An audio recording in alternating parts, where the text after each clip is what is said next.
Magandang araw po sa inyong lahat.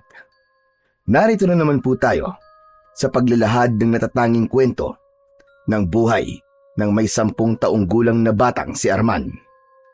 Ang batang matulungin, mabait at mapagmahal na apo ni Lolo Magno ay susubukin ng isang ermitanyong magbibigay sa kanya ng isang makapangyarihang mutya upang paghandaan ang pagbabalik ng dating aswang na tibal na pumaslang sa maraming tao sa baryo ng Amihan. At ngayong muling magbabalik ang alagad ng dilim, ay magkakaroon si Arman ng isang mahalagang misyon na susubok sa kanyang katatagan at hahamon sa tibay ng kanilang samahan ng kanyang kaibigang si Froy. Magagawa kaya niyang matalo ang pinuno ng kadiliman? Magtagumpay kaya siyang ipagtanggol ang kanyang mga kababaryo laban sa kasamaan?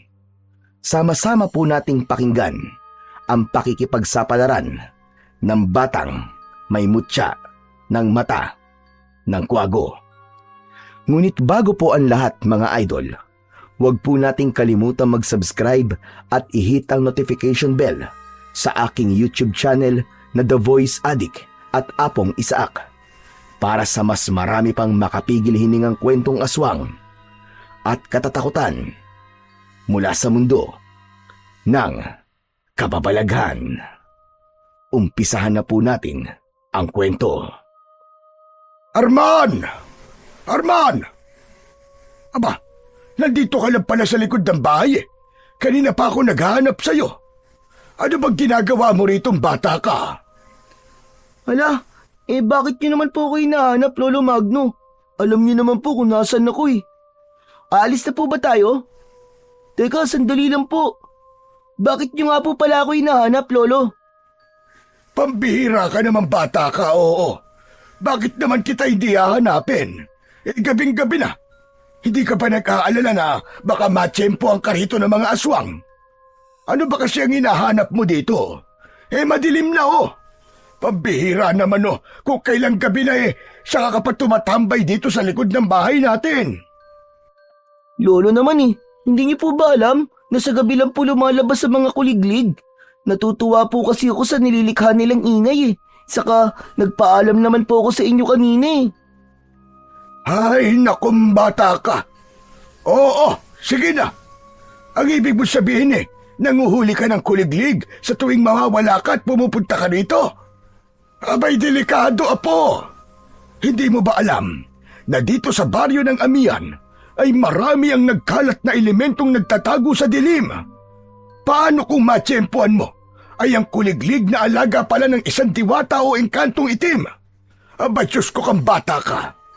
Kahit magpaalam ka pa sa akin, delikado yon. Dapat marunong ka pa rin mag-ingat sa lugar na pupuntahan mo. Lolo Magno, nag-iingat naman po talaga ako Saka po, sanay na po sa akin ng mga insektong panggabi. Pakiramdam ko nga po kapag nandito po ako ay masaya po sila. Kaya wag na po kayo mag-alala. Isa pa po, nandito naman po ako sa likod ng bahay natin Abay, kahit na.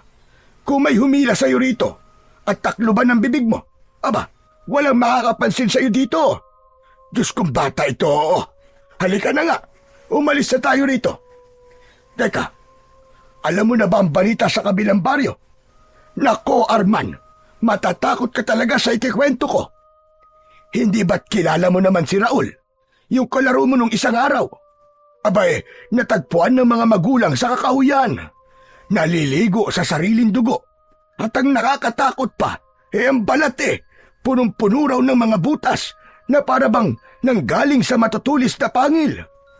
May hinala pa nga ang ilan na aswang daw ang may gawa nun sa bata.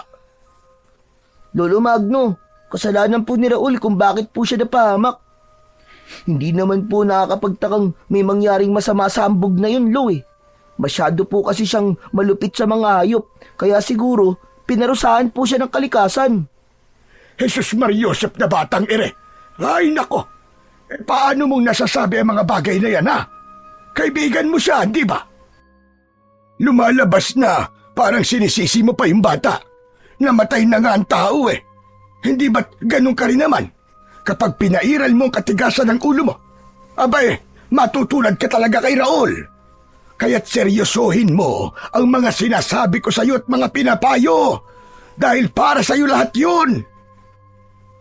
Lolo, kalma lang po kayo. Ang puso niyo po. Tumataas na naman po yung boses niyo eh. Lolo, magkaiba po kami ng kapalaran ni Raul.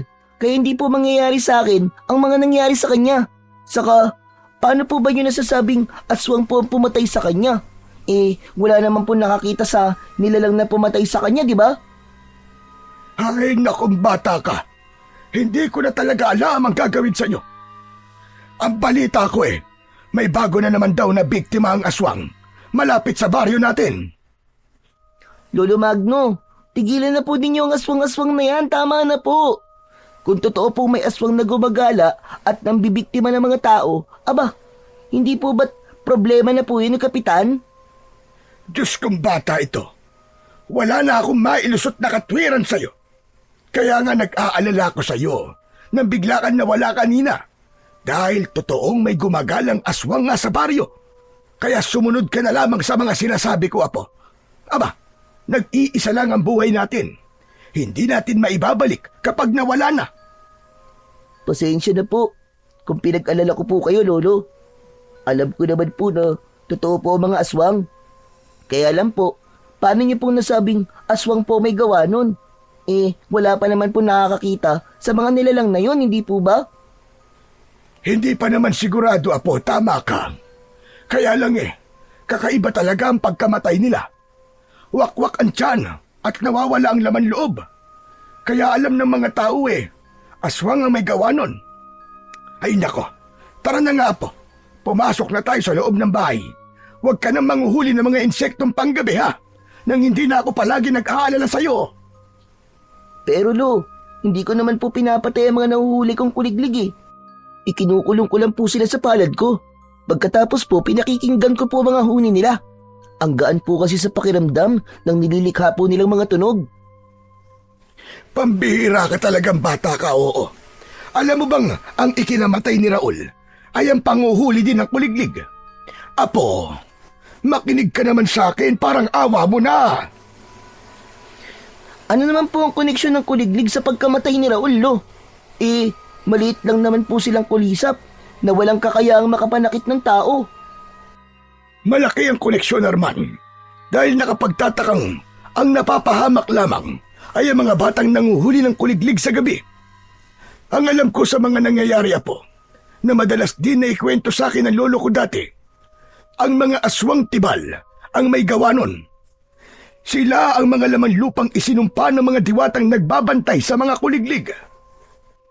Ano po bang itsura ng laman lupa na isinumpa, Lolo Magno? At kung bakit po tibal po ang pangalan nila? Sila ang mga nilalang na kumakain ng laman loob ng tao. Ngunit ang pangkaraniwan nilang anyo ay parang mga taong paniki. Sila ang pinaghalong tiktik at balbal. Kaya sila tinawag na aswang na tibal. May paniniwala na ang mga aswang na tibal ay galing din sa kulay itim na usok na nilikha ng mga naisupang lamang lupa. Kaya lubha sila mapanganib, Apo. Hindi ko pa rin po naiintindihan, Lo, kung bakit ginagamit po ng mga aswang tibal ang mga kuliglig. Ay nako, mamaya na nga natin pag-usapan yan. Pumasok na muna tayo sa loob ng bahay natin. Hindi kasi maganda ang pakiramdam ko sa lugar na ito. Pero Lolo Magno, dito na po muna ako. Hindi naman po ako lalayo sa bahay Naku naman bata ka, oo. Hindi ka pa ba natatakot sa mga naikwento ko sa iyo? Tara na, tulungan mo na lamang ako maghanda ng ating hapunan. Bukas na lang tayo luluwas, papunta sa lumang sementeryo. Lolo Magno, sige na po. Kahit ngayon lang po. Wala pa po kasi ako nahuhuling kuliglig Hala sige, bahala ka na nga. Basta't wag na wag kang lalayo sa bahay. At pagkatapos ko maghanda ng pagkain, ay tatawagin na rin kita. Hindi mo naman ba sinasaktan o pinapatay ang mga kuliglig? Naku, hindi po, Lo. Pinakakawalan ko rin po sila. Abay dapat lang. Dahil ang inaakala mong walang silbing insekto, ay malaki pala ang maitutulong sa'yo pagdating ng oras na malagay ka sa panganib. Hala, sige na. Bilisan mo na lang manghuli ng kuliglig at malapit ng lumalim ang gabi.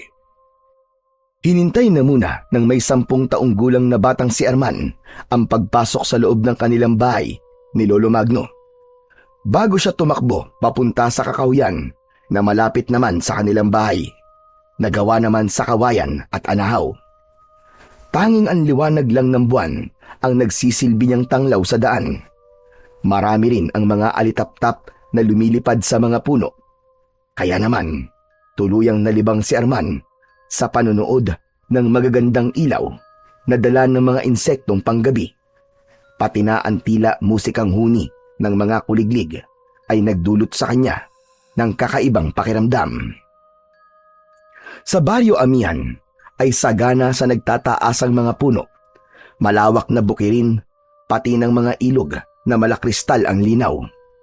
Marami rin ang mga insektong namumuhay rito, katulad ng mga alitap-tap at maingay na huni ng kwago sa tuwing sumasapit ang gabi. Tanging ang insektong kuliglig lamang ang nanganganib ng maubos dahil sa mga kapwa insektong kumakain sa kanila. Ang may 60 taong gulang na si Lolo Magno, ang natitira na lamang niyang pamilya na nakakasama sa bahay.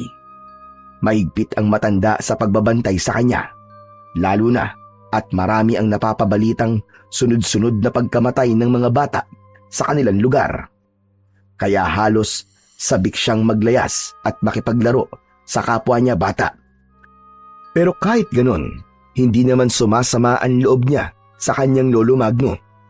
Naiintindihan niyang takot na itong mawalan ng mahal sa buhay, kagaya na nangyari sa kanyang mga magulang.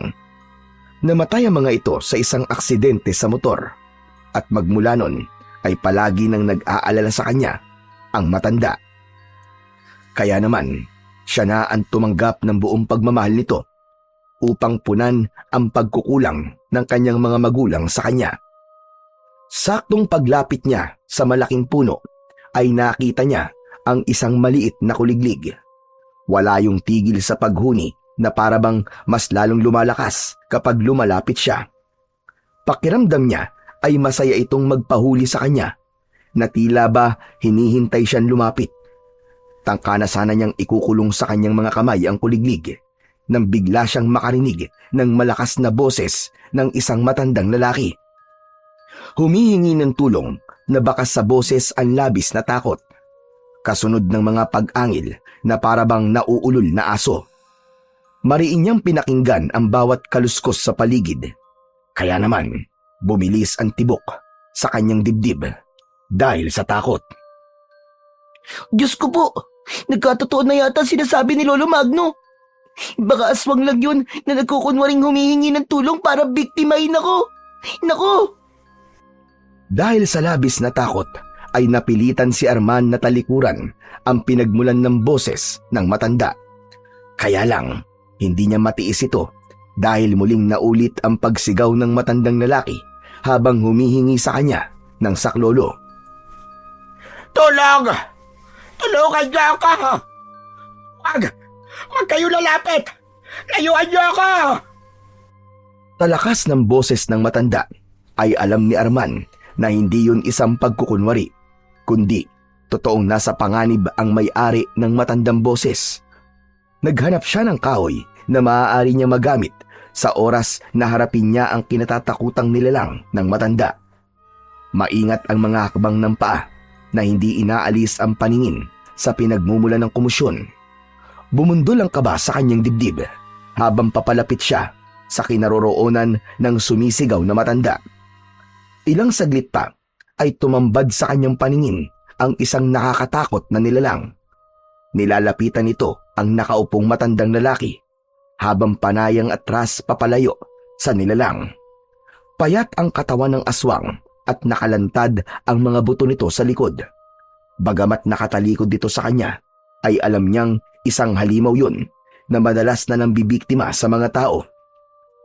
Buong tapang niyang inatake ito gamit ang hawak niyang kahoy. Kaya lang ay hindi man lang natinag ang nilalang at nabali lamang ang ginamit niyang kahoy sa likod nito. Dahan-dahang lumingon ng halimaw sa kanyang kinatatayuan at nagulat siya sa nakitang itsura ng nilalang. Ha? Aswang na tibal! Mukhang paniki ang nilalang! Diyos ko po! May aswang nga! Tumakbo ka na, bata! Bakit ka ba umatake nang hindi ka sigurado sa itsura ng nilalang? Bilisan mo! Takbo! Papatayin ka niya! Hindi makapagsalita si Arman. Nanginginig ang kanyang tuhod habang hindi niya inaalis ang kanyang paningin sa nakatayong nilalang. Dahil sa kanya na ito nakaharap habang nakangising tumutulo pa ang laway. Kakaiba rin ang bibig nito na parang sa bibig ng alimango. May patayong hati yun sa labi na kapag humihinga ay bumubuka yun at nalalantad ang malalagari nitong mga ngipin. Lumitaw din ng matutulis nitong mga pangil. Kitang-kita niya rin ang malapot na laway na nasa loob ng bunganga ng nilalang. Kaya naman, ang labi ng aswang ay halos tumaklob na sa mukha nito. Takbo na! Tumakbo ka na! Saka lang natauhan si Arman sa malakas na boses ng matandang lalaki. Agad siyang pumihit ng takbo pabalik sa kanilang bahay. Kaya lang, biglang lumukso ang nilalang at humarang yon sa kanyang daraanan. Mas lalong nawala sa sarili si Arman nang makita niyang ang kuko ng aswang ay nakaamba sa kanyang muka. Handa na ito para siya ay atakihin. Wag! Lumayo ka! Tulong! Lolo Magno, tulong! Tulungan niyo po ako! Naramdaman ni Arman ang matinding pagsisisi na hindi siya nakinig kay Lolo Magno. Umagos ang masaganang luha sa kanyang mga mata nang makitang ang nilalang ay dahan-dahan ng humahakbang papalapit sa kanyang kinaroroonan. Hindi niya maalis ang kanyang paningin sa aswang na parabang nagmistulang patay na muling nabuhay. Kaya naman, wala siyang pakialam kahit saan pa siya mapunta. Ang mahalaga ay makalayo siya sa nilalang na yon na nagbabantang umatake sa kanya. Mabilis ang kanyang takbo na halos hindi na lumapat ang kanyang mga paa sa lupa. Ilang beses din siyang natitisod at bumabagsak sa lupa. At dahil sa labis na takot ni Arman, wala na rin siyang pakialam sa kung anong matulis na bagay ang bumabaon sa kanyang binti at paa. Sa madilim na bahagi ng kakauyan at tahimik na gabi, nagmistulang kulungan yon na tila hindi siya makalabas sa gubat. Kasabay ng mga huni ng kuwago ay nadagdagan yun sa takot na kanyang nararamdaman. Hanggang sa nakita niya ang makapal na dahon ng halaman. Doon siya nagtago habang hinahabol ang sariling paghinga dahil sa labis na pagod. Diyos ko! Panginoon ko! Tulungan niyo po ako! Ayoko pa pong mamatay! Nagligtas lamang po ako ng buhay! Nakasilip si Arman sa siwang ng malagong dahon ng halaman, habang ang konting liwanag ng buwan ay sumisilip din sa gawi ng kanyang kinaroroonan. Maya-maya pa, nakarinig na siya ng malalalim na paghinga ng isang nilalang. Kasunod, ang malakas na kaluskos ng mga paa na dahan-dahan sa pagakbang. Halos manlaki ang kanyang mga mata nang makita ang nilalang na tumigil sa tapat ng pinagtataguan niya. Palinga-linga pa ito sa paligid na tila ba hinahanap siya. Naluluwa na ang mga mata ni Arman habang titig na titig siya sa pagbukas at pagsara ng hati ng bibig ng aswang. Nagsipagtaasan ang mga balahibo niya sa katawan. Kaya naman, para mapigilan ang takot, nakagat niya ang kanyang palad at itinaklob niya yon sa kanyang bibig. Bawat paglinga ng aswang ay nagugulat siya at gustong-gusto niya nang tumakbo papalayo sa lugar na yon. Sa isip ay nasaan na ang matandang tinulungan niya dahil siya naman ang nasa panganib ngayon. Nakahinga lang siya ng maluwag nang umalis sa tapat niya ang aswang. Akma na sanang lalabas sa pinagtataguan si Arman nang may mga palad na tumaklob sa kanyang bibig at ibinalik siya sa halamang pinagtataguan. Nakita niya ang matandang tinulungan niya. Nasa likod niya ito at habol pa rin ang hininga. Huwag ka munang lumabas, iyo. Dito ka muna magtago. Lolo, ano po bang klaseng nilalang yun? Akala ko po pinabayaan niyo na ako eh. Pagkatapos ko po kayong tulungan. Hindi ko yun magagawa, Arman. Dahil sa pagkakaligtas mo sa akin, kaya buntik ka ng mapahamak. Teka, kilala niyo po ako? Bakit hindi ko naman makikilala ang batang may mabuting kalooban? Isang batang mahilig tumulong sa iba at palaging gumagawa ng kabutihan sa kapwa. Hindi ba't kaya ka naman nandito ay dahil binabantayan mo mga kuliglig? Hindi mo naman totoong hinuhuli ang mga yon para paglaruan, hindi ba? Ha? Ano po, Lolo?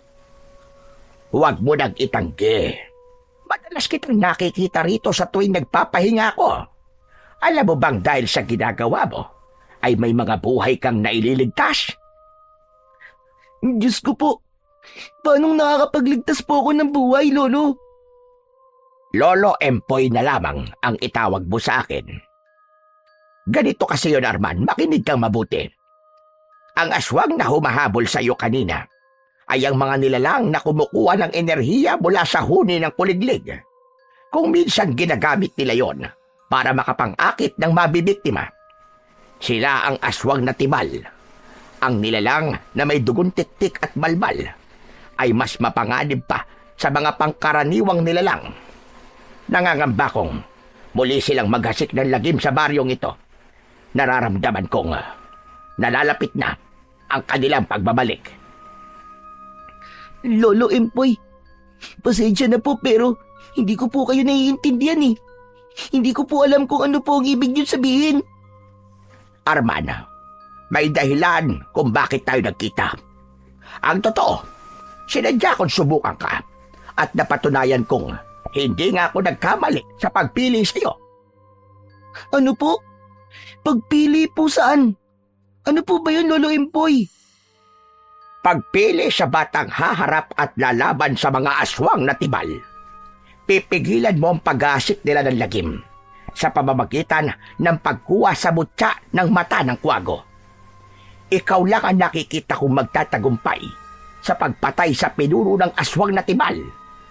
Ang totoo nito, nasira ang kanyang kulungan at siya ang pumapatay sa mga nabibiktimang mga bata ngayon. Ginagamit niya ang kuliglig para mangakit ng mga kabataan at magpalakas ng kapangyarihan. Malapit na siyang bumalik dahil alam kong nakakapag-ipon na siya ng mga alagad. Teka, sandali lang po, Lolo Empoy. Bakit ko naman po yung gagawin? Saka, ano pong pag-asik ng lagim ang sinasabi nyo? Pati na po ang tungkol sa nasirang kulungan. Naguguluhan po ako sa inyo eh. Lolo Empoy, gusto ko na pong umuwi. Baka nag-aalala na po sa akin ng Lolo Magno ko. Makinig ka. Malapit na bumalik ang mga kampo ng kadiliman, Arman. At ang pagkasira ng kulungan ay tanda ng lumalakas niyang kapangyarihan. 50 taon na ang nakakalipas nang maikulong siya ng isang batang unang naging tagapangalaga ng mutya ng mata ng kwago. Kaya ito na lamang ang naiisip kong paraan para makalapit sa iyo at humingi ng tulong. Matagal na napatitig si Arman sa muka ni Lolo Empoy. Inaalam niya kung nagsasabi ba ito ng totoo o hindi. Hindi niya maintindihan kung ano ang sinasabi sa kanya ng matandang lalaki. Basta ang gusto lamang niya ng mga sandaling yun ay ang makauwi na sa kanilang bahay. Nag-aalala siya na baka hinahanap na siya ng kanyang Lolo Magno at sumunod pa ito sa kanya sa gubat at kapag nagkataon ay baka ang Lolo Magno naman niya ang habulin ng aswang na tibal. Pakinggan mo muna ako, Arman. Sa gitna ng kagubatang ito, matatagpuan mo ang mutya ng mata ng kwago. Maraming salamat sa pagtulong mo sa akin. Baybayin mo lang ang daan na to at makakarating ka na sa bahay niyo. Sinundan ni Arman ang masukal na daan na